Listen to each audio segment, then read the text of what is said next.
Oui, ça va, super. Ouais, ça va nickel, ouais. Je profite un Bof, peu. ça va. Bon, ça va. Bof, Super, ça va très. J'ai envie de dormir. Parfait. Du coup, forcément, depuis le Covid ou même un petit peu après, les confinements surtout, bah, on a pris l'habitude de parler par message avant de parler dans la vraie vie. Parce que c'est plus efficace et comme ça, si la personne elle a pas besoin elle veut pas répondre de suite parce qu'elle n'est pas en forme ou parce qu'elle est occupée à travailler, pour faire un truc, bah du coup, on comprend au bout d'un certain temps, bah, ça fait 2 heures, j'en message, elle m'a pas répondu de suite, donc je vais attendre un peu qu'elle finisse. Donc on a aussi cette capacité de comprendre un peu plus les choses. Il y a des jours où tu aimerais pouvoir sortir avec des gens que tu as connus, que ce soit à l'école ou même au CFA pour ma part.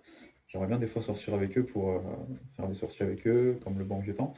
Mais il y a des moments où c'est compliqué parce qu'on n'est pas dans la même ville, on n'est pas au même endroit. Et aussi, il y a la différence d'âge aussi, parce qu'il y a pas mal de personnes. Moi, j'en ai 25, mais je peux pas, j'étais en contact avec des gens qui avaient 22 ans, 23 ans, donc il y avait aussi les envies changent aussi. Donc les envies de communication aussi changent avec le temps. Donc je peux donner un conseil, c'est te prends pas la tête sur la façon de communiquer avec la personne. Si la personne t'a connu dans la vraie vie ou par message, bah elle s'est un peu commentée. Donc ça veut dire que t'as pas besoin de t'inventer une personnalité. Faut que tu parles par message comme si tu le parlerais dans la vraie vie. Commence pas à inventer, ah, ok, on est par message, du coup je vais utiliser des mots différents. Il faut que ce soit naturel en fait. Que ce soit pas une barrière ou un autre monde, il faut que ce soit vraiment une prolongation du monde réel.